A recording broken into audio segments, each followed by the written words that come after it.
Olá, o meu nome é Rafael Dedrich e nós estamos em uma série sobre evangelização de crianças. E hoje nós iremos falar sobre um ponto bem importante: cosmovisão cristocêntrica para crianças. Por que da necessidade de implementar cosmovisão cristocêntrica logo na infância? Nós entendemos que toda criança ela está exposta a uma quantidade enorme de cosmovisões diferentes na infância, sobretudo no Ocidente, quando nós temos, por exemplo, uma cosmovisão meritocrática dentro das nossas casas, onde o pai fala: você só é um bom filho se você trouxer boas notas, eu só te dou um presente se você executar isso.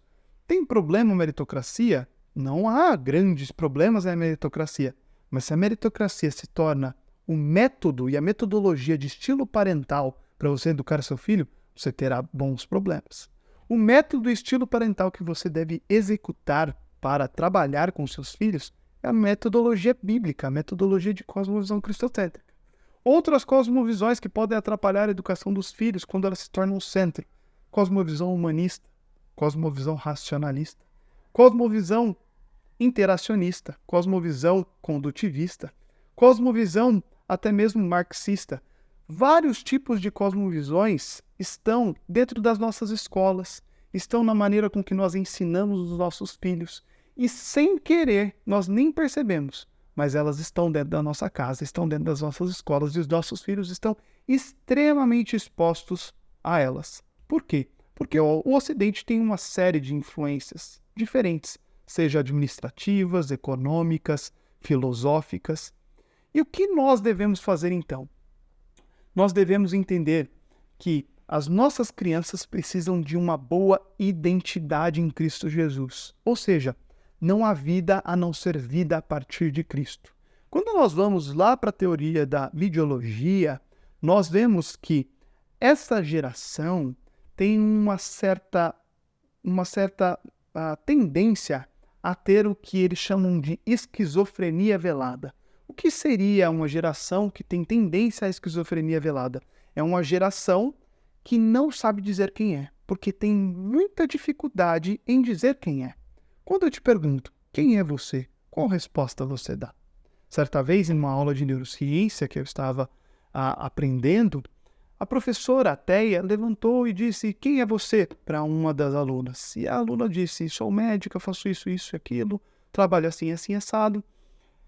E a professora falou: muito bem, vou escrever tudo isso na lousa. Escreveu tudo na lousa, passou algum tempo, ela perguntou: quem é você há 10 anos atrás? Aí a aluna: 10 anos atrás eu era isso, aquilo, coisas completamente diferentes da primeira pergunta. Então a professora disse: a compreensão do seu ser está na relativização do tempo. Conforme o tempo muda, você se compreende diferente. Basicamente, ela estava dizendo que na neurociência era um avanço quando nós nos compreendemos e que ali a compreensão estava baseada na relativização do tempo. Entretanto, quando nós olhamos para isso, é um perigo. Eu resolvi levantar a mão na aula. Falei assim: professora, eu quero responder essa pergunta. E a professora perguntou: quem é você? Eu disse: sou filho de Deus, redimido em Cristo Jesus, salvo pela graça. Vou viver eternamente com Ele. A professora falou assim: muito bem, vou escrever isso na lousa. Aparentemente, você tem uma compreensão baseada na sua estrutura de fé religiosa. 10 anos atrás, o que você respondia?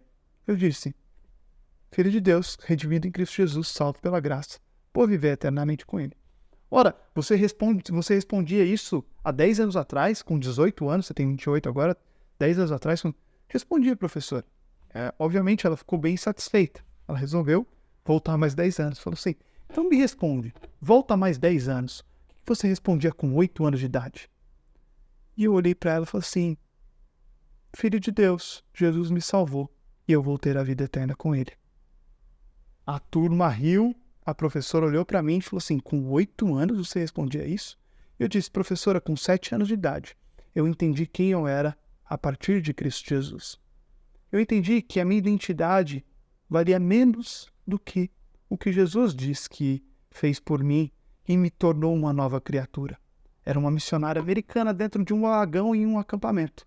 E naquele dia eu entendi que eu era filho adotado de Deus. A partir de então, todas as outras coisas eram apenas coisas acrescentadas, Porque, na verdade, eu já sabia quem eu era, desde os 8 anos de idade. E ela falou assim, nossa, você tem uma boa compreensão do seu ser desde a infância. O que eu sempre digo para os pais, tratem os filhos para que eles cheguem até os 11, 12 anos de idade sabendo quem eles são. Porque quando eles forem fazer uma faculdade, eles não vão decidir o que eles são. Eles vão decidir com o que eles vão trabalhar, porque eles já sabem o que eles são. Então não há crise existencial quando você não precisa decidir quem você é. Porque você não vai tomar uma decisão sobre quem você é. Você vai decidir com o que você vai trabalhar. É muito diferente sobre decidir quem você vai ser. E a maioria dos pais e das pessoas pergunta para o adolescente, quem você vai ser quando crescer? Não. A criança já tem que saber quem ela é. A pergunta tem que mudar. O que você fará de trabalho quando você crescer? Caso contrário, automaticamente essas cosmovisões vão entrando por detalhe dentro das nossas casas.